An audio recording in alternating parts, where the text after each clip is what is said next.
নমস্কার, সনাতন ধর্মকথা চ্যানেলে আপনাদের সবাইকে স্বাগত। আজ অঘ্রাণ মাসের ২৭ তারিখ রবিবার, কৃষ্ণপক্ষের দশমী তিথি। মহাভারতের আদি পর্বের ১৭৯তম অধ্যায়ে ঋষি ঔর্বের জন্ম বৃত্তান্ত পর্ব শুরু করব।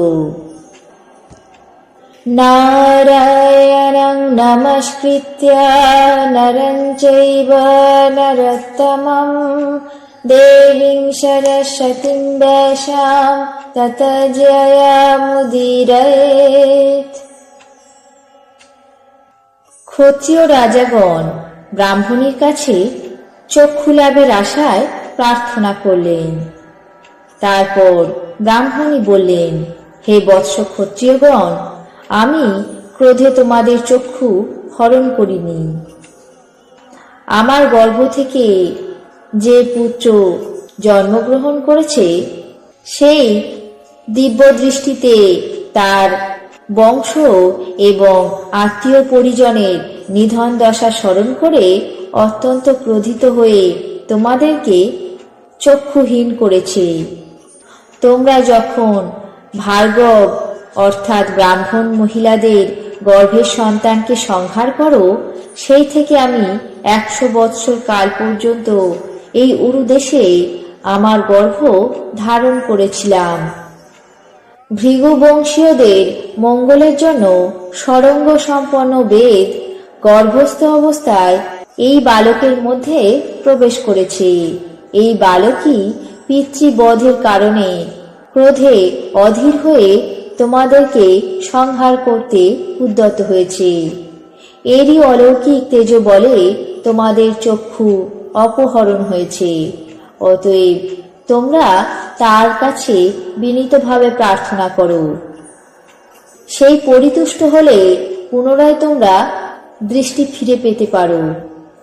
ব্রাহ্মণীর কাছে এমন আদেশ পেয়ে ক্ষত্রিয়গণ সেই ব্রাহ্মণী পুত্রের কাছে গিয়ে হাত জোড় করে বললেন, হে মহাভাগ, প্রসন্ন হন।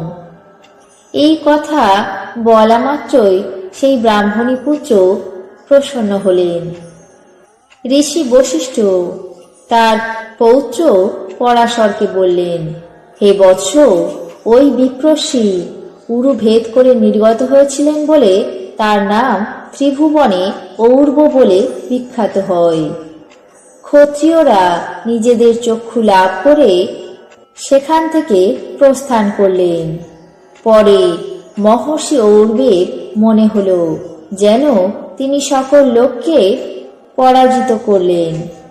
তারপর মহাত্মা সমূলে নিখিল লোক সংহার করবার জন্য একান্ত উন্মুখ হলেন। মহর্ষি ভৃগুবংশীয়দের নিষ্কৃতি লাভের আশায় সর্বলোক বিনাশে সংকল্পবদ্ধ হয়ে তপস্যার প্রভাবে প্রদীপ্ত অগ্নিশিখার মতো জ্বলে উঠলেন এবং পিতামহদের হৃদয়ে আনন্দ সঞ্চার করার জন্য তপ বলে দেব, অসুর এবং মানুষের সঙ্গে ত্রিলোককে সন্তপ্ত করতে লাগলেন। তারপর পিতৃলোকেরা এই অদ্ভুত ব্যাপার জানতে পারলেন এবং তারা ঔর্বের কাছে আবির্ভূত হয়ে বললেন, হে বৎস, আমরা তোমার তপস্যার বল দেখেছি। এখন সমাজের লোকের প্রতি প্রসন্ন হও এবং ক্রোধের বেগ সংবরণ করো। আমরা যে স্বাভাবিকভাবে অশক্ত হয়ে সেই ক্ষত্রিয়দের অত্যাচার উপেক্ষা করে কেবলমাত্র দেখেছি এমন নয়।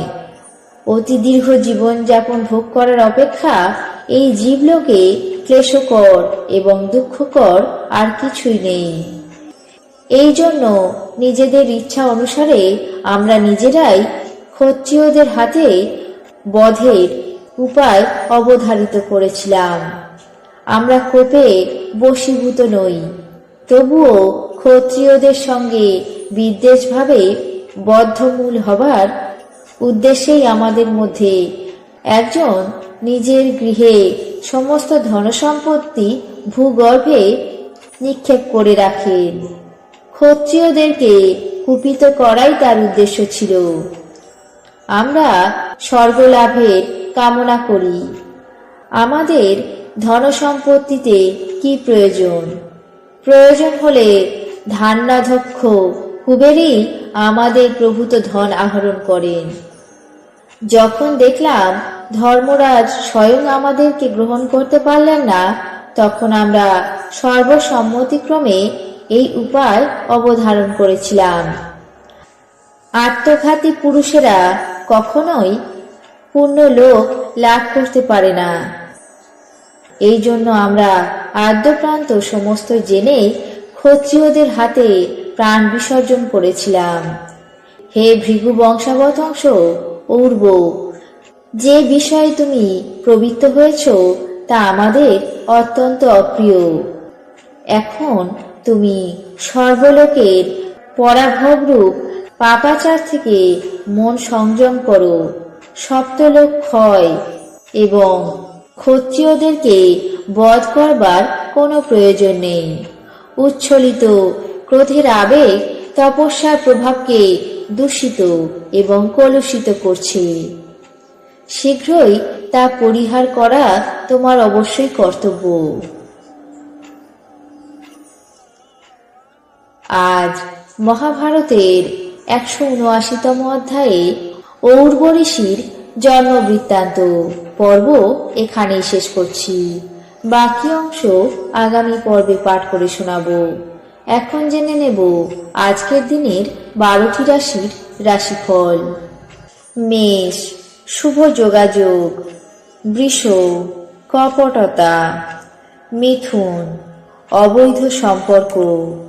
কর্কট, যানবাহনে বিপদ। সিংহ, অর্থের চিন্তা। কন্যা, পুরস্কার লাভ। তুলা, বিষণ্ণতা। বৃশ্চিক, হঠাৎ প্রাপ্তি। ধনু, ভোগান্তি। মকর, রাজনৈতিক অস্থিরতা। কুম্ভ, রপ্তানিতে লাভ। মীন, সম্পত্তি বিরোধ। এই ছিল আজকের দিনের 12টি রাশির রাশিফল। আপনাদের কেমন লাগলো তা অবশ্যই কমেন্ট বক্সে জানাবেন। চ্যানেলটিকে সাবস্ক্রাইব করবেন, লাইক করবেন, শেয়ার করবেন। ধন্যবাদ।